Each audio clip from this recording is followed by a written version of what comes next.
Did you know that the UN Sustainable Development Goals are a universal call to action that unites 193 countries around the world? As the United Nations celebrates its 17 Sustainable Development Goals worldwide, there remains a small unrecognized state, where the international community has failed to take action to address the tragic decline in regards to these goals. Leaders must lead. No more hesitancy. This diminutive democratic state, known as the Republic of Artsakh or Nagorno-Karabakh, has been under a complete blockade by the oil-rich dictatorship of Azerbaijan for over 7 months now, and the situation has worsened into a severe siege this July. Prior to Azerbaijan's brutal war against Artsakh in 2020, over 400 tons of cargo used to enter the territory from the Republic of Armenia daily. Since December 12, 2022, these convoys have stopped, and only small portions of supplies have been delivered through the Red Cross and Russian peacekeeping units. This has resulted in shortages of local resources, with reserves almost depleted since Azerbaijan halted all humanitarian supplies from entering Artsakh this July. Presently, more than 120,000 Armenians residing in the blockaded region are deprived of their freedom of movement, and no food or humanitarian supplies can enter the Republic, not even with the assistance of the ICRC, which is the sole international organization permitted to access the otherwise inaccessible grey zone of Artsakh. It is terrifying, and it is just the beginning. The Russian peacekeepers, responsible for overseeing the humanitarian corridor connecting Artsakh with the Republic of Armenia and the rest of the world, have been unable to take any action to end this genocidal blockade. The corridor is obstructed by hostile Azerbaijani troops and an illegal checkpoint, flouting the statements and orders of the United Nations Security Council and the International Court of Justice. We call on the government of Azerbaijan and others responsible for the corridor's security to restore free movement, including for humanitarian and commercial use, as soon as possible. The UN continues to study the situation from afar, as Azerbaijan places political obstacles to hinder the intended UN monitoring mission from entering Artsakh, and assessing the situation on the ground.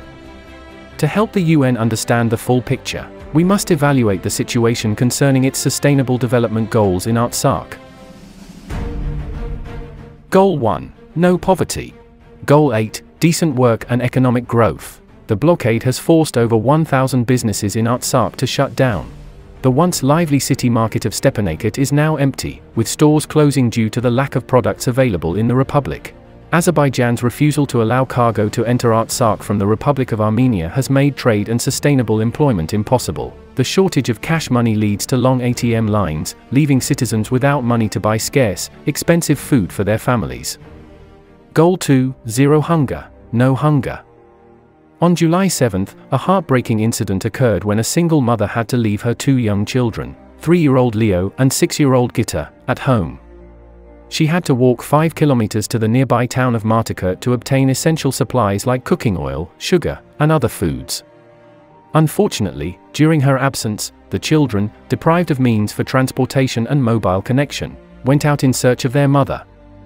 They eventually found themselves in an abandoned car, and due to the sweltering summer heat, they fell asleep inside the vehicle. The following morning, their lifeless bodies were discovered in the car, leaving the community devastated by the loss.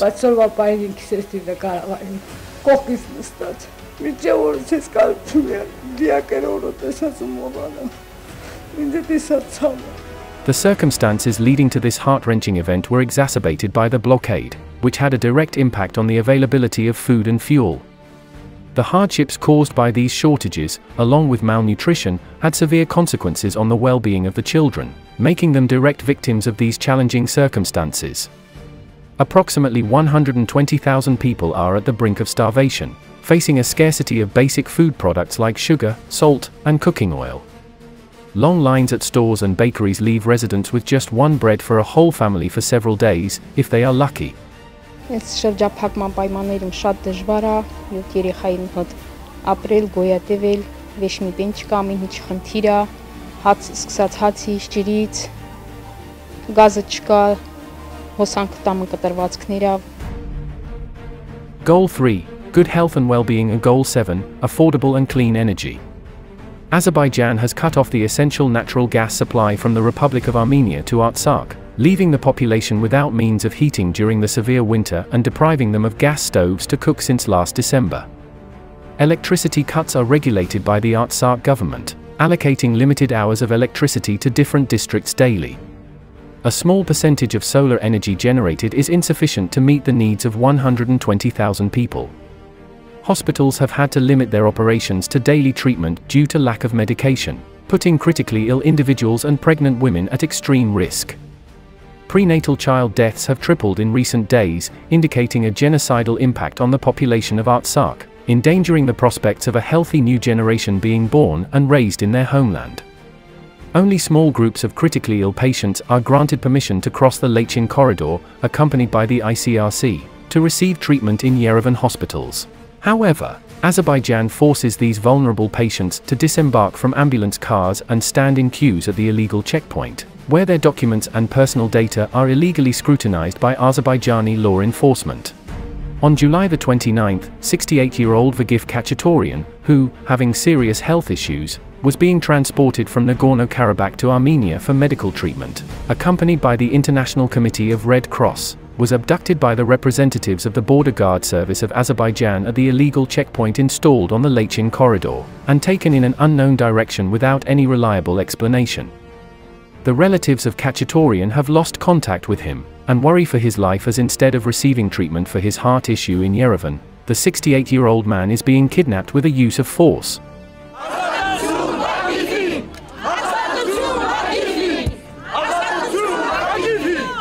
This arbitrariness of Azerbaijan, carried out in parallel with the complete blockade of the Lachin corridor, and refusal to address the issues of rights and security of the people of Nagorno-Karabakh, is aimed at terrorizing the Artsakh population, and in case of absence of international engagement once again casts serious doubt on the possibility of not only ensuring minimal rights of the Artsakh people, but also on the possibility of realizing the right to life.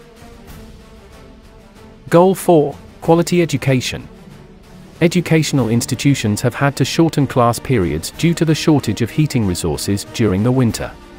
30,000 children are deprived of their right to education due to the scarcity of basic necessities, including food and medication. Distance learning is impossible due to regular electricity outages and loss of internet connection in the area. Goal 6. Clean water and sanitation. Goal 13. Climate action.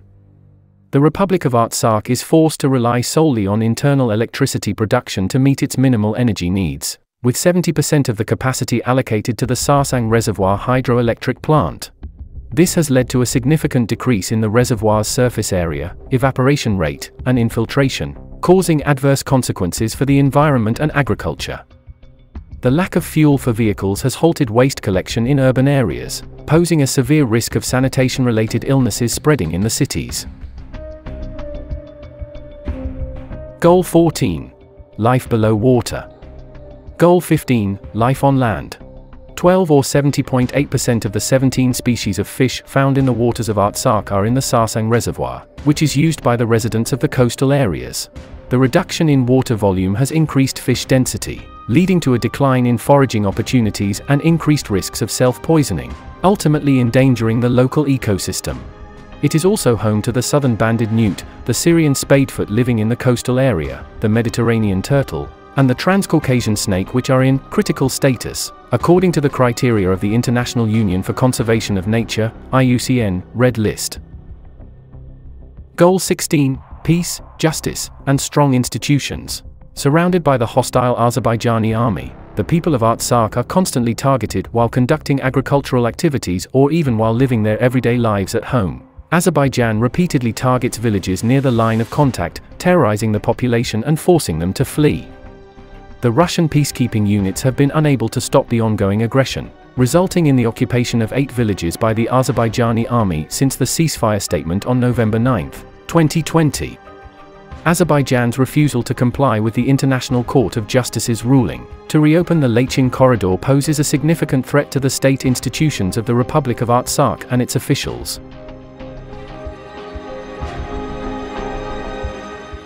The situation in Artsakh demands immediate international attention and intervention.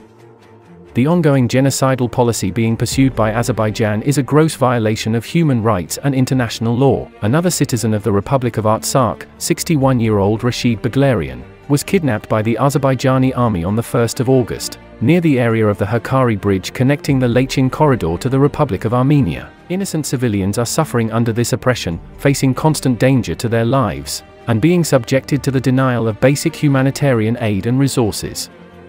We call on the United Nations and all nations to 1. Condemn the aggression. The international community must publicly denounce the violent actions carried out by the Azerbaijani dictatorship in Artsakh, and demand an immediate cessation of hostilities. 2. Reopen the humanitarian corridor. In the spirit of upholding human rights and respecting the principles of humanitarian law, the UN and relevant authorities should work together to establish secure humanitarian routes, by land and air, along the Lachin or Berdza corridor to facilitate the movement of essential aid, food, and medical supplies into the besieged region. 3. Enforce a comprehensive arms embargo. The international community must unite in implementing an effective arms embargo on Azerbaijan to prevent further escalation and bloodshed. This will be crucial in ending the violence and promoting a peaceful resolution. 4. Facilitate negotiations for peace. The UN and concerned nations should actively engage all parties involved in the conflict, and mediate discussions aimed at finding a peaceful and lasting resolution. Dialogue should be based on the principles of respect for both territorial integrity and self-determination.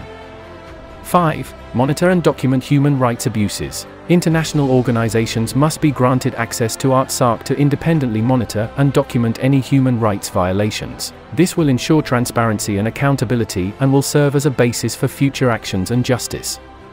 6. Provide humanitarian aid and support. The international community should increase its efforts in providing humanitarian assistance to the affected population in Artsakh. This support must be sustained to help rebuild the region and restore the lives of those who have endured the brunt of the conflict. Inaction in the face of such blatant aggression risks further loss of innocent lives and threatens regional stability. As a united international community, we have a moral obligation to stand up for the rights and safety of the people of Artsakh, and to work tirelessly towards a just and peaceful resolution to this crisis. No more excuses. No more waiting for the others to move first. There is simply no more time for them. Let us remember that we are all interconnected, and the suffering of one nation affects us all. It is time for the United Nations and the international community to demonstrate their commitment to upholding peace, justice, and human rights.